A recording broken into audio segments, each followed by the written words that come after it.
तर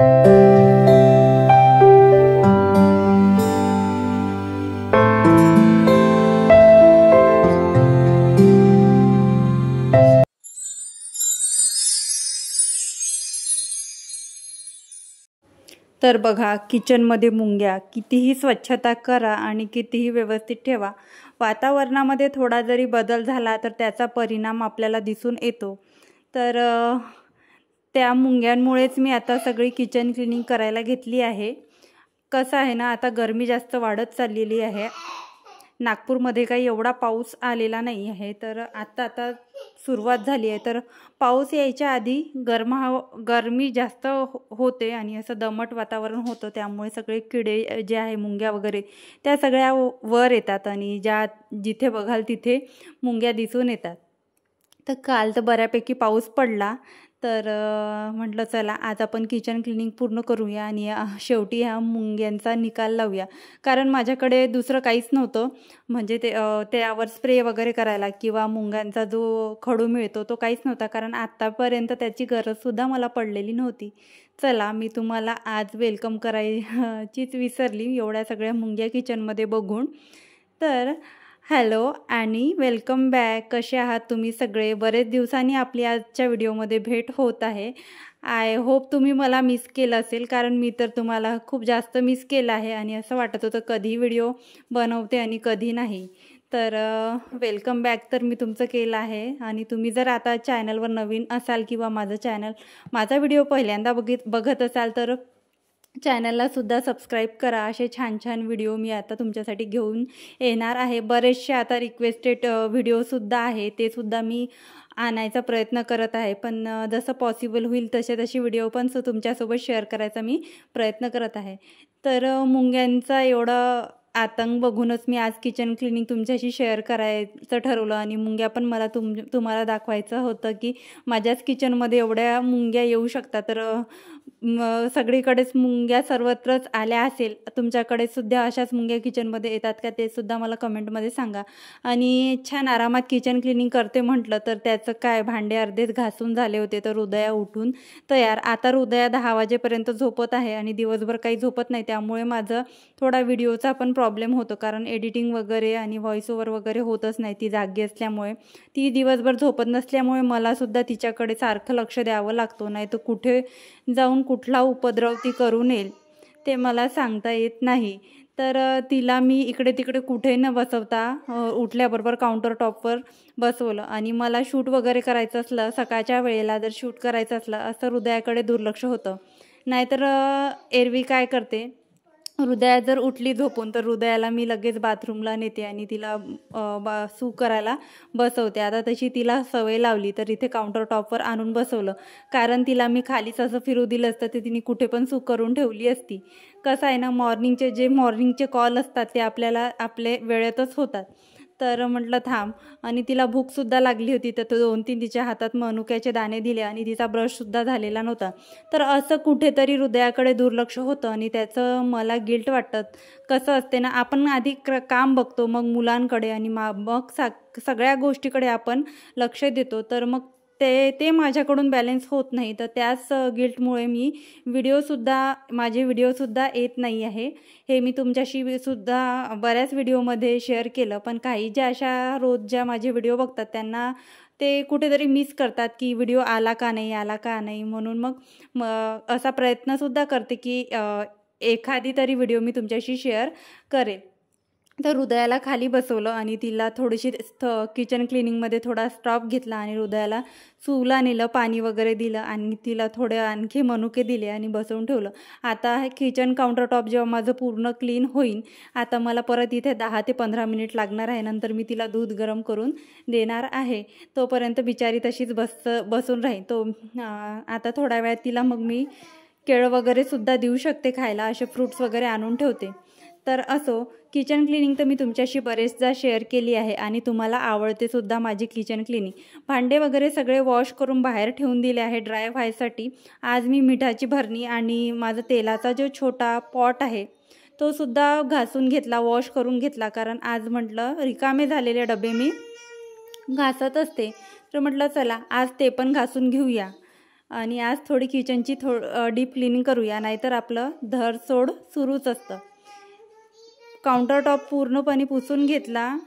liquid soap होती, त्या कापडाने पुसून झाल्याच्या नंतर तो कापड जेव्हा मला नंतरनी पुसायचं होतं तेव्हा मी वॉश करून तो कापड वॉश करून पुसत गेली. तुम्ही बघू शकता तिथे किती तेलकटपणा आहे, कापडाला सगळा लागून येत आहे आणि एवढं सगळं चिकटपणा तिथे लागून येतो. म्हणजे 8 दिवस जर आपण क्लिनिंग केली नाही किंवा 2-3 दिवस जरी केली नाही तर ते तिथे थरच्या थरशे साचले जातात.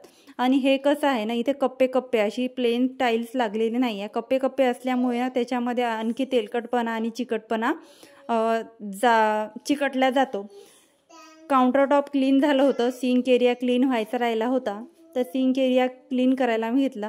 आज थोडं भैया पावडरनी सिंक क्लीन करते म्हटलं, कारण बरेच दिवसाचं क्लिनिंग अशी झाली नव्हती, तर तिथे पण चिकटपणा तयार झाला होता. तुम्हाला आधीच व्हिडिओमध्ये सांगितलं. आता हृदयाचं पण थोडं लेट उठणं सुरू आहे आणि ती उठल्यावर मग तिचं खाऊ पिऊ घालणे त्याच्यातच माझा 1 तास चालला जातो. आधी तिचं ब्रेकफास्ट बघणे आणि नंतर मग नंतरची माझीसुद्धा कामे घरामध्ये खूप असतात. कपडे वगैरे पडलेले असतात आणि पावसाळ्याचं असं होतं की कधी आपण कपडे धुतो आणि कधी नाही. माझ्या गॅलरीमध्ये ऊन जास्त येत नसल्यामुळे मला थोडी कपडे धुवायची सुद्धा घाई करावी लागतं आणि इकडे व्हिडिओ शूट वगैरे मी करत बसते म्हटलं तर तिकडे मला कपड्यांना लेट होतं. असं एक कामांचं थोडं एक करायला बसलं की दुसरं मॅनेज होत नाही. आणि शूट वगैरे करायचा म्हटलं तर थोडा कॅमेरा अँगल वगैरे चेंज करावं लागतं, तर थोडा वेळ जातच. तर अशा पद्धतीने सिंक वगैरे पूर्ण चकाचक करून घेतला. आता 8 दिवस तरी मला सिंक एरिया क्लीन करायची काहीच अशी गरज वाटत नाही, कारण सारखं पाणी सांडलं जातं आणि खरकटी भांडी इथे धुतल्या जाते. त्यामुळे ना हा एरिया जास्त आपला सेन्सिटिव्ह असून जास्त खराब होत जातो आणि चिकटपणाचे थर, तेलकट थर सुद्धा इथे आल्या जातात. तर हा सुद्धा एरिया पूर्ण क्लीन करून घेतला. आजूबाजूचा एरिया पूर्ण पुसून घेतला. पूर्ण एरिया पुसल्यावर तुम्ही बघू शकता फायनल लुक सगळं असं चमकत आहे. आणि हे सगळी स्वच्छता बघून जे मनाला समाधान मिळते ते काही वेगळंच असते. तर आता मी माझी रॅकसुद्धा आणली आहे. रॅकची मी पेपर वगैरे बदलवले होते, म्हणजे सुरू असते माझं थोडं क्लिनिंग करणं. तर तसंच क्लिनिंग करता रॅक मी घासून घेतली होती. आता 2-3 दिवस आधी रॅक घासून त्यावरचे पेपरसुद्धा धुवून टाकले होते. फक्त आता ही माझी मोठी केटल धुवायची राहिली आहे आणि त्यामधलं सुद्धा तेल संपत आलं की ते सुद्धा केटल मी धुवायला टाकते. तसं आता मी छोटं जे पॉट आहे आणि मिठाची भरणी मी घासायला टाकलीच आहे. तर असं व्यवस्थित जर आपण जसे भांडे आपले रिकामे होते तसं जर आपण घासत गेलो तर किचन एकदम घाण होत नाही आणि सारखी आपल्याला खूप सारा पसारा काढून आणि खूप सारे एफर्ट्स घेऊन आपल्या घरातल्या वस्तू म्हणा, किचन म्हणा, हे काही क्लीन करायची गरज पडत नाही. ही जी रॅक मी मेशोवरून ऑर्डर केली आहे ही एकदम अफोर्डेबल रेंजमध्ये आहे आणि एकदम छान आहे आणि किचनला एकदम वेगळं लुक देते.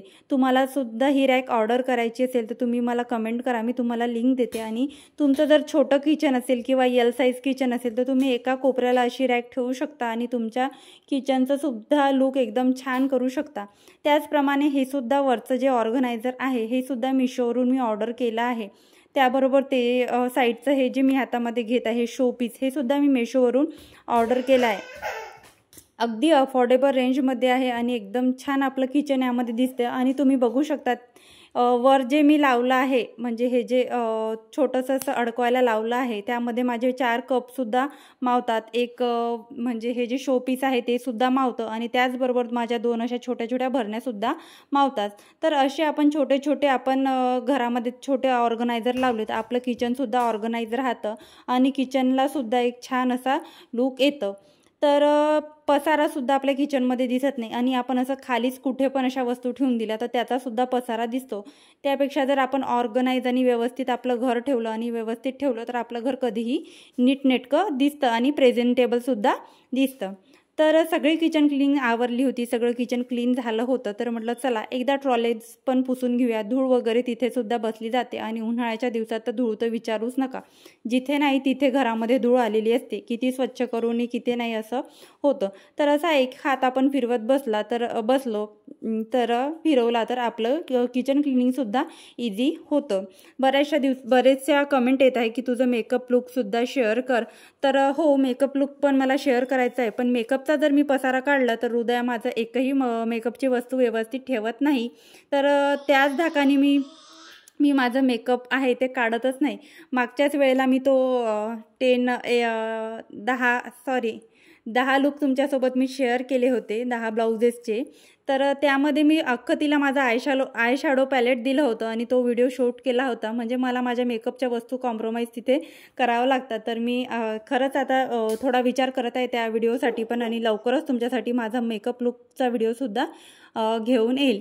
तर फ्रीजवर माझ्या नेहमीच असा पसारा असतो, आणि मी तुम्हाला नेहमी सांगतसुद्धा असते की माझ्या फ्रीजवर एवढाच पसारा असतो, किती पण आवरावा हा पसारा इथे होतोच.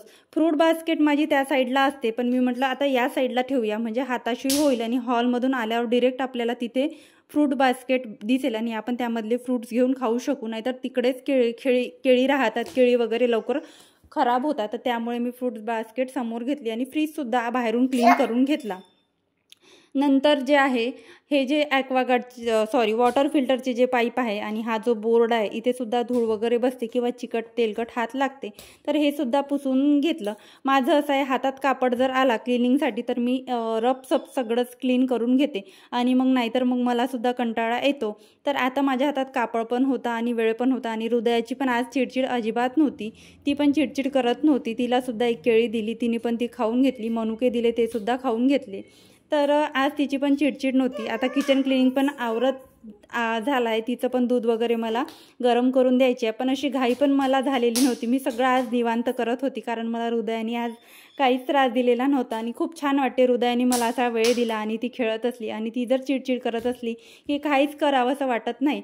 बघा, मला फ्रीज आतून पुसायचा नव्हता, मी बाहेरून पुसलं होतं, पण हृदया आज मला क्लीन करू देत होती, आणि हातामध्ये कापड होता, तर लगे हा सगळंच क्लीन करायला मी घेतलं. आणि असं खूप छान वाटतं जेव्हा माझं घर मला क्लीन दिसतं, तर मला सुद्धा प्रसन्न वाटतं. आणि तुमच्यासुद्धा कमेंट येतात की तुझं क्लिनिंगचा जेव्हा आम्ही फायनल लुक बघतो तेव्हा आम्हाला खूप छान वाटतं, बघून मनाला समाधान वाटतं. तर माझंही तसंच आहे. मला सुद्धा क्लीन आणि नेटनेटकं घर बघून खूप समाधान मिळतं, आणि तुमच्या छान कमेंट वाचून सुद्धा मला प्रोत्साहन मिळतं, आणि खूप असं छान वाटतं, आणि आणखी एक्साइटेड राहते मी आणखी कोणत्या विषयावर व्हिडिओ घेऊन येऊ आणि किती चांगले मी व्हिडिओ बनवू शकेल याच्याच विचारामध्ये मी राहते. तर फ्रीजच्या डोअरमध्ये सुद्धा थोडा कचरा झाला होता, आणि फ्रीज जास्त वेळ मी उघडा ठेवतच नाही. जसा उघडला तसाच लावते, आणि खूप कमी असा फ्रीज उघडा ठेवते, कारण हृदया येते आणि काही ना काही त्यामधलं उचलून घेऊन जाते. तिला फ्रीज म्हणजे असं काय वाटते, काय माहीत, तिला असं वाटते सगळं यामध्ये खायचं आहे. ह्या ज्या मी फेशियलच्या इथे डब्या ठेवल्या आहे त्यासुद्धा ती मागते खेळायसाठी. सॉस मागते, सॉसचं जर तिला दिसलं तर ते सगळं खायला घेते. तर अशा पद्धतीने पूर्ण किचन क्लिनिंग माझं झालेलं आहे. तुम्ही बघू शकता सिंक एकदम चमकत आहे, आणि फक्त भैया पावडरने मी वॉश केला आहे, आणि शेगडीसुद्धा चमकत आहे. तुम्हाला वाटत असेल की फक्त पुसून घेतल्याने एवढी शाईन येत नाही, तर असं काही नाही. शेगडी नेहमी धुवायची काहीही गरज नाही. आपण पुसून तरी घेतलं तरी अशा पद्धतीने आपलं किचन स्वच्छ आणि छान ठेवू शकतो. तर कसा वाटला व्हिडिओ कमेंटमध्ये नक्की सांगा. भेटूया नेक्स्ट व्हिडिओमध्ये. बाय.